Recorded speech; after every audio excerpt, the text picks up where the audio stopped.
नमस्कार मु डॉक्टर सुंदर साई साहू कंसल्टेंट न्यूरोसर्जन ओम हॉस्पिटल कटक रे मु आज आपण मानक गोटे विशेष आ बहुत ही कॉमन प्रॉब्लम आम सोसाइटी रे देखा मिलूँ सी है रोड ट्रैफिक एक्सीडेंट। एते रोड ट्रैफिक एक्सीडेंट संख्या एवं दिन को दिन बढ़िबार लगी बढ़िया द्वारा कौन होबे लोकंर जीवन प्रति बहुत रिस्क रोचे।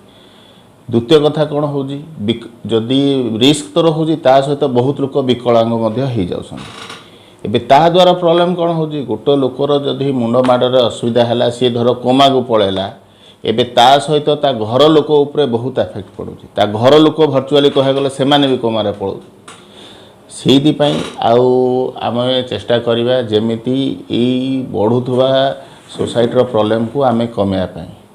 यार तीनिटा मुख्य कारण रोचे। प्रथम है अत्याधिक निशा श्रवण करवा, द्वितीय कथा हो जा बहुत स्पीड रे गाड़ी चलेवा और तृतीय कथा है हेलमेट न पिंधा। से मु आपण मानक विशेष अनुरोध करुँची जे एटा गोटे बहुत ही कॉमन एवं बढ़ुवा देखा जाए हूँ रोड ट्रैफिक एक्सीडेंट। से समस्ते दया करिकी निशा पीकी गाड़ी चलातु ना, कम स्पीड रे गाड़ी चलातु एवं हेलमेट व्यवहार करतु। सुस्थ रुहतु, सचेतन रुहतु, आउ अन्य मानकु मध्य ए विषय रे सचेतन करातु। नमस्कार।